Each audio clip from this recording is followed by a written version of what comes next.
अब चौबे जी मथुरा से 13 किलोमीटर दूर है गोकुल। अब यमुना पार करके गोकुल जाना पड़ता है। तो चौबे जी ने जैसे ही नौका चलाई तो धीरे धीरे भांग का नशा चला। दिन भर नौका चलाई, रात भर नौका चलाई पंडित जी। अब सवेरे के 5 बज गए तो लोगों की भीड़ इकट्ठी हो गई। अब कोई दिन भर एक नौका में बैठा रहेगा और नौका की लकड़ी को चलाता रहेगा एक ही जगह पर, तो लोग तो ये समझेंगे कोई पागल बैठा है। तो चौबे जी भांग पीकर भगवान की लगन में इतने लगन बैठे कि वही समाधि देगी। जब लोगों की प्रातःकाल भीड़ हुई, अल्लाह सुना तो एकदम निद्रा खुली चौबे जी। चौबे जी ने लोगों से पूछा, भैया अरे सुनियो लाला, बताइए कौन सी नगरी है? तो लोगों ने कहा मथुरा। भैया ये कौन सा घाट है? अरे भैया तू ना जाने, ये तो विश्राम घाट है। चौबे जी बोले क्यों भैया, हम तो शाम के 5 बजे से नौका चला रहे गोकुल जावे देता ही। रात भर नौका चलाई, दिन भर नौका चलाई, सवेरे के 5 बज गए, क्या अभी गोकुल आए ही ना? तो तुम कह रहे हो कि मथुरा में ही है। अरे मेरी समझ में कुछ नहीं आ रही बात। लोग हंसने लगे। चौबे जी अपने नौका रात भर चलाई, लेकिन नौका की रस्सी को, जो खम्भे से बनी होती है, नौका की रस्सी को, वो तो बन रही है, वो तो तुमने खोली नहीं। अरे उसे खोलना तो तुम भूल गए। अगर रस्सी नहीं खोलोगे तो गोकुल कैसे पहुंचोगे? तो यहां से प्रारंभ करते हैं अपन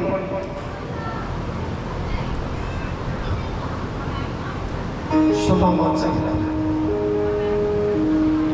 दूर नगरी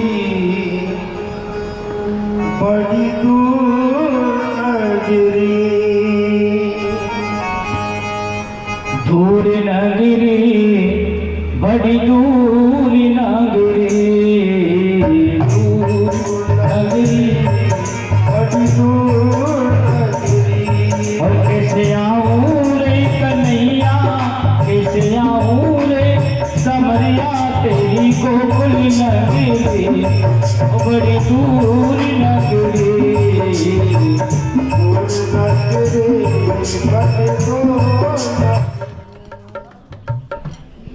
दूर ये नगरी जो छोड़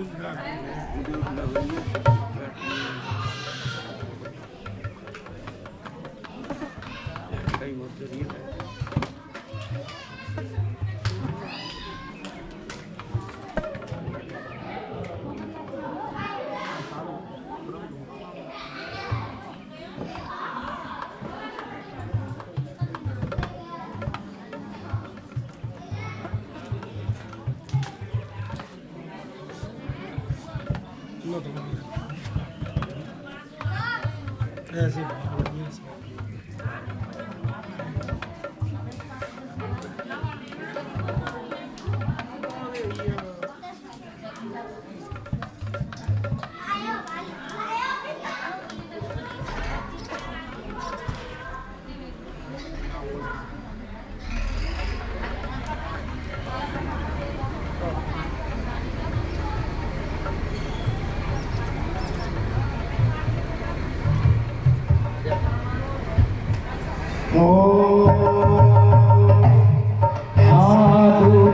नगरी बड़ी दूर नगरी। और कैसे आऊं रे कन्हैया, कैसे आऊं रे कन्हैया तेरी गोकुल नगरी, ओ बड़ी दूर नगरी, दूर नगरी बड़ी दूर नगरी।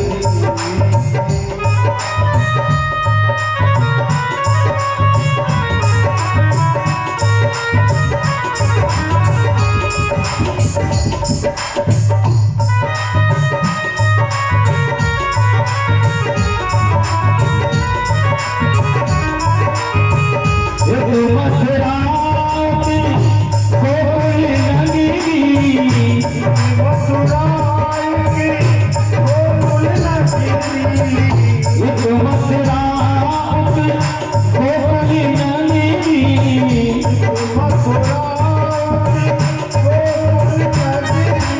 और ये पीछू में बहे यमुना बहेरी बड़ी दूर नगरी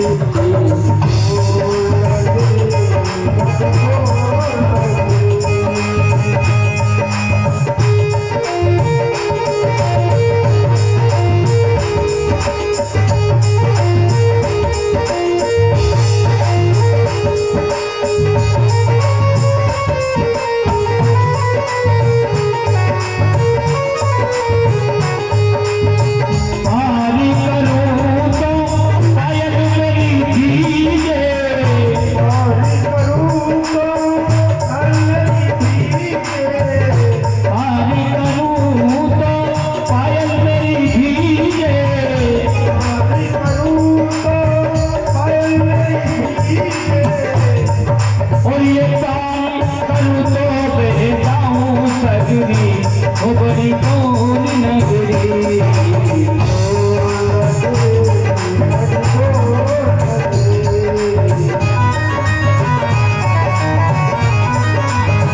रात को आहू बना डरी मोए लागे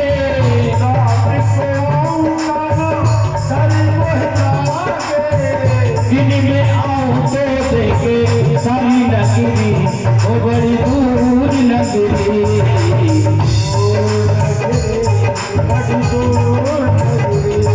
कैसे आऊं रे कनूड़ा कैसे आऊं रे संभलिया हरी गोकुल नगरी ओ बड़ी दूर नगरी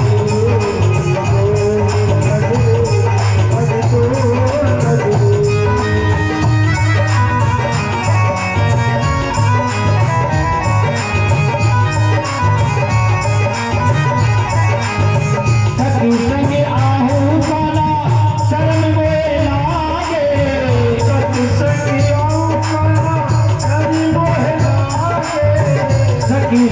आहू काला लाज मोए लागे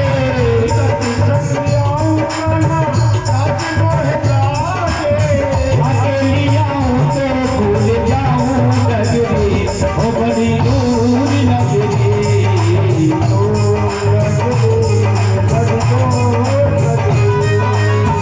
दूर नगरी रे बड़ी दूर नगरी और कैसे आऊं रे कनूड़ा कैसे आऊं रे गोपाला हरी गोकुल नगरी बड़ी दूर नगरी ओ बड़ी दूर नगरी ओ बड़ी दूर नगरी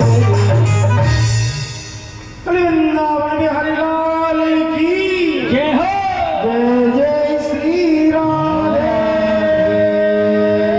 श्याम देखिए, अगर गोपाल के चरणों की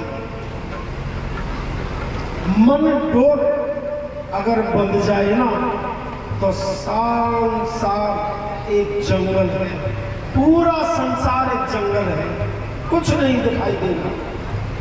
क्यों? गोपाल के चरणों में मन की डोर जब बन जाती है तो उसे कुछ दिखाई नहीं देता। तो सुखदेव जी महाराज यहाँ कहते हैं, परीक्षित मैं बहुत सुंदर प्रसंग सुनाता हूँ। भगवान कृष्ण करुणा के सागर, ऐसा कौन हो सकता है? कृष्ण बचपन के सखा है। कृष्ण के बचपन के सखा का नाम है सुदामा। हम आपसे सुदामा के विषय में थोड़ी चर्चा करते हैं कि सुदामा का जीवन क्या है। सुदामा के बारे में लोगों के बहुत भी भ्रांति भी है। शास्त्र में कुछ लिखा है और लोग कुछ कहते हैं। मैंने किसी हिंदी पुस्तक में भी पढ़ा कि सुदामा घर घर भीख मांगते थे। घर में फूटी कौड़ी नहीं थी, घर घर जाकर सुदामा भिक्षा मांगते थे। भिक्षम यस्य समान दुष्टो देवी सुदामा निभासता यशम रक्षम महागृहम देवी जाता लेकिन भागवत में एक जगह भी सुखदेव जी ने सुदामा को भिखमंगा नहीं कहा, एक जगह भी सुखदेव ने भिखारी नहीं कहा। कृष्णा स्यासीद सखाम कश्चित् ब्राह्मणो ब्रह्मवित्तमा विरक्त इंद्रियार्थेषु शांतात्मा जितेंद्रिय। सुदामा बचपन से ही बेचारे विरक्त हैं, इंद्रियों में सुदामा की विरक्ति है, सुदामा का प्रशांत मन है और वे जितेंद्रिय भी हैं। सुदामा जी परम जितेंद्रिय हैं। सुदामा जी ने जीवन में एक बार भी भीख नहीं मांगी, ऐसा शास्त्र में नहीं लिखा है। औरन को धन चाहिए बाबरी, ब्राह्मण को केवल धन भिक्षा। भागवत में लिखा है कि ब्राह्मण यदि भिक्षा मांगता है तो उसकी ब्राह्मणता नष्ट हो जाती है। लेकिन आज अभी के समय में ब्राह्मण भीख मांगता है, इसीलिए तो कलयुग में ब्राह्मणों की पूजा कम हो गई है। हर चीज पर ब्राह्मणों ने रेट निकाल दी, वेद वेदांतों का मोल भाव कर दिया ब्राह्मणों ने, अपनी ब्राह्मणता को नष्ट कर दिया ब्राह्मणों ने।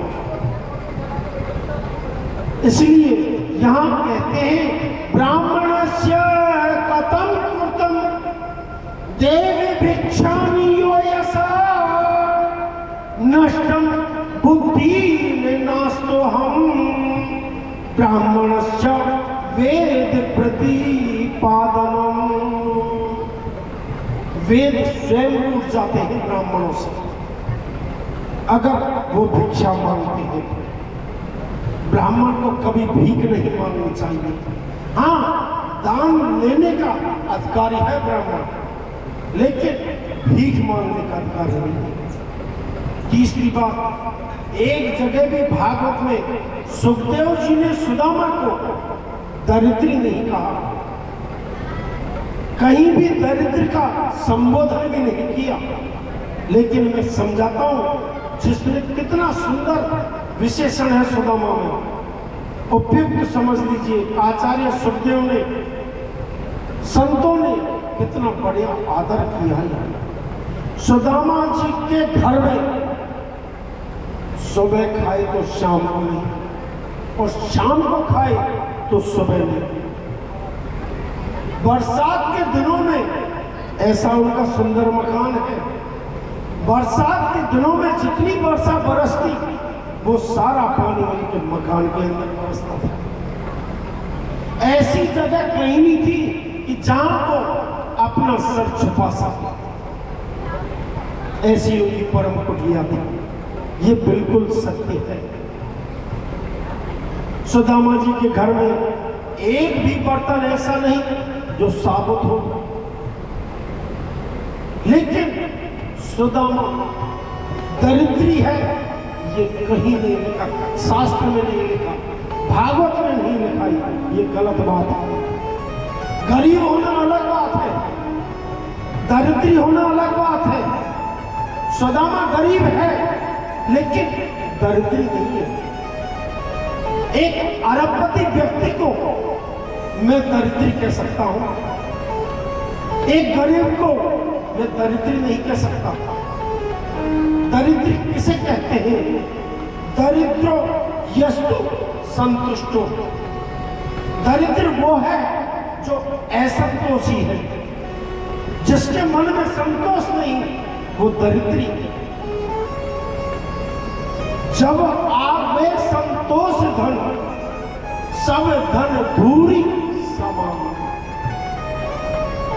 संतोष रूपी धन जिनके जीवन में आ जाए फिर वो दरिद्र थोड़ी रहेंगे। सुदामा ने अपने जीवन में एक पैसा किसी से नहीं मांगा। एक संत बड़े विद्वान पढ़े लिखे, एक बार वो महात्मा मार्ग में जा रहे थे तो संत को एक कौड़ी मिली, फूटी कौड़ी। हमारे बुजुर्गों ने तो देखी होगी कौड़ी कैसी होती है। एक संत को फूटी कौड़ी मिली, एक पैसा को उस फूटी कौड़ी को लेकर संत ने अपने कमंडल में रख लिया और लोगों से पूछा, बाबा इस कौड़ी का क्या करोगे तुम तो त्यागी संत हो। तो महात्मा बोले, मेरे तो किसी काम की नहीं है ये, अगर कोई दरिद्री मिलेगा तो मैं उसे दे दूंगा, उसे काम आएगी। कितने ही मंदिरों के किनारे संत ने देखा, कोई दरिद्री नहीं मिला। कितनी ही झोपड़ियों में संतों को देखा, कोई दरिद्री नहीं मिला। एक रोज महात्मा मार्ग में जा रहे थे तो सामने से बहुत भारी भीड़ आ रही थी। कोई हाथी पे बैठकर, कोई घोड़े पे बैठकर चले आ रहे थे और भगदड़ मची हुई थी। लोगों ने कहा, बाबा यहाँ से रास्ता छोड़ दो, नहीं तुम इनके नीचे आ जाओगे, कुचल दिए जाओगे। यहाँ ये सरेआम कत्ल करने के लिए जा रहे, बाबा तुम एक साइड में हो जाओ, जाने कितने लाख नरनारी मरेंगे, बाबा तुम एक साइड में हो जाओ। संत बोले, क्यों? कि पश्चिम के राजा ने पूरब के राजा पर चढ़ाई कर दी। कि भाई चढ़ाई क्यों की? कि चढ़ाई इसलिए की कि उस पूरब के राजा के सारे धन को लूटकर मैं अपने राज्य कोष में जमा कर लूंगा, मैं धनवान हो जाऊंगा, इसलिए चढ़ाई कर दी। संत बोला, ऐसा करके वो क्या करेगा? तो देखिए महात्मा जी एक जगह खड़े होकर बोले, अब मिल गया मुझे। अब यश्यम कृतं दरिद्र नास्तो यद्य गुणानि भासता यस्य प्रियं समादरिद्रो यस्य रोणानि राजता। पश्चिम का राजा पूरब के राजा के खजाने को लूटकर लाएगा, अपने खजाने को बढ़ाएगा। संत बीचों बीच रास्ता में खड़ा हो गया और राजा ने कहा, महात्मा जी हमारा रास्ता छोड़िए। बोले, क्यों? कि हमें जल्दी जाना है, हमें चढ़ाई करनी है। महात्मा जी मुस्कुरा कर बोले कि मैं रास्ता तो छोड़ दूंगा, लेकिन पहले तुम्हारा हाथ आगे करो, अपनी हथेली मेरे सामने करो। राजा ने सोचा पता नहीं क्या देगा महात्मा जी है, सो हाथ राजा ने फैला दिया। महात्मा ने अपने कमंडल से वो फूटी कौड़ी निकालकर उसके हाथ में देते हुए कहा कि तुमसे बड़ा दरिद्री मैंने दुनिया में काऊ न देखा। दरिद्रो यस्तु संतुष्टो, दरिद्र वही है जो असंतोषी है। भयंकर गरीबी सुदामा के जीवन में, लेकिन कभी भीख नहीं मांगी। सत्संग में जो आ जाए, कथा कीर्तन में जो आ जाए, उसी से घर का लालन पालन करते थे। कभी कभी कुछ नहीं आता सत्संग कीर्तन में तो वैसे ही दिन निकाल लेते थे। और पहले सुदामा जी कुछ खाने को नहीं मिलता तो अपने पत्नी बच्चों से कह करके, जो अपन के खेत होते हैं ना, जब अपन खेत काट लेते हैं तो उसमें जो बैल रह जाती है, गेहूं की बाल, चने के दाने रह जाते, उनको बीन बीन कर लाते थे। उनको बीन बीन कर ला करके फिर उसको पीसते, पीस करके फिर रोटी बनाते। दो पत्नी खाती थी, दो स्वयं खाते थे। एक दिन उनकी पत्नी को बड़ी भारी पीड़ा हुई, बेचारी क्या करे, बड़े भारी मन में क्लेश है उनकी पत्नी की। यस्यम दुखम समादिप्यम देवी रुद्राणि भास्वता यस्यम पति महा सत्यम देवी जानानी यो यशा। एक दिन सुदामा की पत्नी हाथ जोड़कर सुदामा से बोली, सुनिए, आपको मालूम है ना कि द्वारका जी के नाथ श्री कृष्ण आपके मित्र हैं, आपके सखा हैं। सुदामा के नेत्रों से आंसू निकल आए सुनते। पत्नी से बोली, देवी तुम कितनी पुरानी बात याद दिला रही हो। कृष्ण मेरा मित्र है। अरे कृष्ण तो मेरा लंगोटिया यार है। हम तो दोनों एक संग रहते हैं, एक साथ पढ़ते थे, एक साथ खेलते थे। आजकल वो द्वारके का राजा हो गया और मैं मेरी कुटिया का राजा बन गया। सुदामा जी की पत्नी ने कहा, सुनिए, क्या आपके मन में थोड़ी द्वारका नाथ से मिलने की इच्छा नहीं होती क्या? सुदामा जी बोले, देवी ऐसा कौन सा संसार में मित्र होगा जो कृष्ण जैसे मित्र को पाकर बार बार मिलना नहीं चाहेगा? ऐसा कौन सा मित्र होगा? लेकिन मैं कैसे जाऊं बताऊं? घर में खाने को कुछ है नहीं और मैं मांगता किसी से कुछ नहीं। इसलिए मुझे जब भी कृष्ण से मिलना होता है ना, तो मैं अपनी दोनों आंखें बंद कर लेता हूं और मेरे कन्हैया के, मेरे सखा के मैं दर्शन कर लेता हूं। और मानी जगत में धनवानों का, और मानी जगत में निर्धन का कोई मान नहीं, निर्धन का कोई मान नहीं।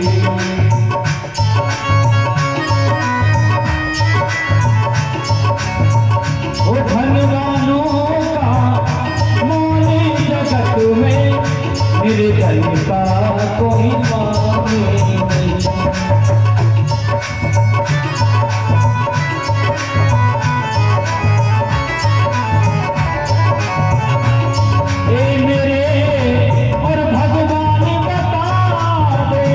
निर्धन क्या इंसान नहीं, निर्धन क्या इंसान नहीं।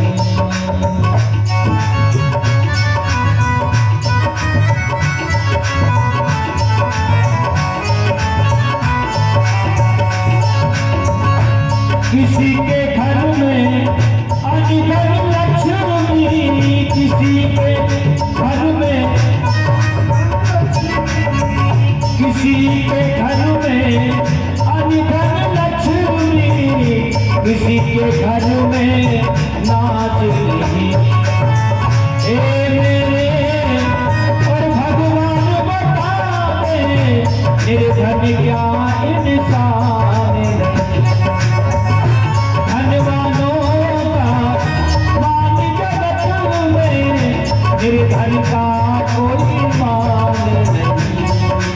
ओ निर्धन का कोई मान नहीं, निर्धन का कोई मान नहीं। बोलिए कृष्णचंद्र भगवान की जय हो। तो सुदामा ने कहा कि जब मुझे मेरे मित्र की याद आवे ना, तो मैं भजन करके के कहीं बैठूं तो मेरी अपनी दोनों आंखों को बंद कर लूंगी और बंद करके मैं कन्हैया के दर्शन कर लूंगा। अब तक ये शरीर से नहीं जाए जब तक कैसे काम चले। सुदामा की पत्नी सोचने लगी कि गरीबी कितनी है। मेरे पति को कृष्ण देखेंगे तो उनको पता तो चलेगा कि मेरा मित्र कितना गरीब है। यश्यं कृष्णं महाध्यानं देवी सुधन्वति वादितं दर्शनं यद्यमापन्यो।